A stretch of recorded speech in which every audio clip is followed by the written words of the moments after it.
The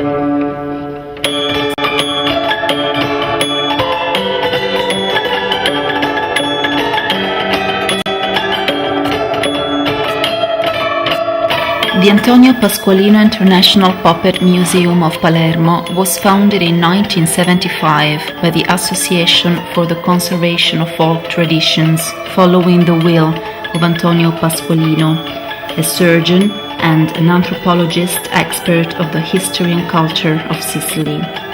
The association, presided by Rosario Perricone, was established in a period of deep crisis of the Opera dei Pupi, that is Sicilian traditional puppet theatre. The International Museum of Puppets in Palermo has a very long story by now, and was founded by my husband and myself and several friends and professors of the University of Palermo. First of all, we started to collect the puppets, but very soon we started to understand that we had to know very many things, and we made interviews and friendships with the puppeteers. The researches undertaken allowed to know in depth the Opera dei Pupi.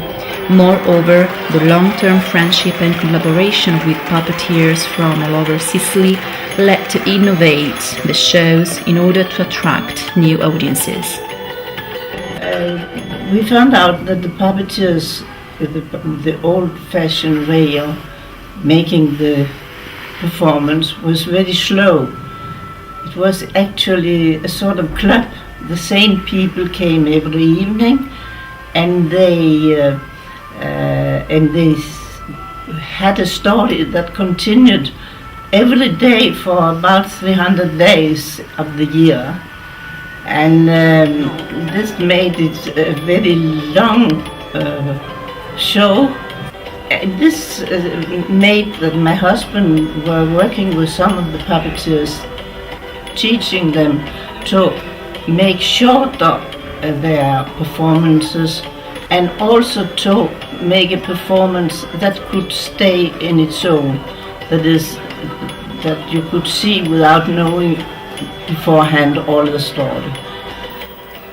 In a period of deep crisis for Sicilian Opera dei Pupi, the association worked as a mediator between puppet companies and local, national and international institutions. We also tried to get some help from the local institutions, and we got a very small help for them, but at that moment it was necessary to be able to have the pay of the theater, and that was just a room on the side of the level of the street, and also to get money for paying the electricity that usually was only 1 or 2 electric lamps. People started to understand that it was a good work we were doing, and Piersanti Mattarella was giving or suggesting that we ask for the help from the regional government. We got it, and this permitted us to open the first museum in Palazzo Fatta. And this was a great change. First of all, everybody was very happy, because the public of puppets, that usual to go to the puppeteers, but then they didn't do it anymore because it was not noble enough. It was not. It was considered something for poor people. But now that we were doing it in the palace, then everybody came, and also the highbrow people that never could think of going to a puppeteer in a poor street, he would come. and he would enjoy the performance. And this was very, very important for getting known and getting the puppeteers to be known. And the museum more and more became an institution that were ready to help. We made a festival, and this festival in the beginning was only for puppeteers, but very soon it became an international festival. We call it Morgana, and now we are a museum theater, or a theater museum, and we have performances. The things are not, they are not dead hanging, but they are exposed as if they are in scenery. The museum's engagement in the preservation and promotion of the Opera dei Pupi was awarded.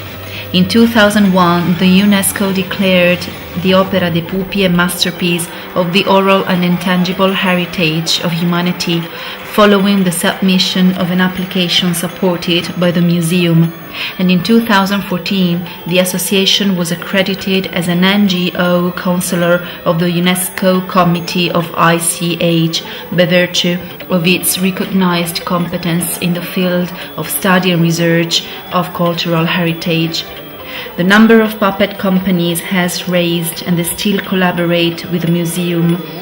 Traditional and innovative performances, educational workshops are organized both inside and outside the museum.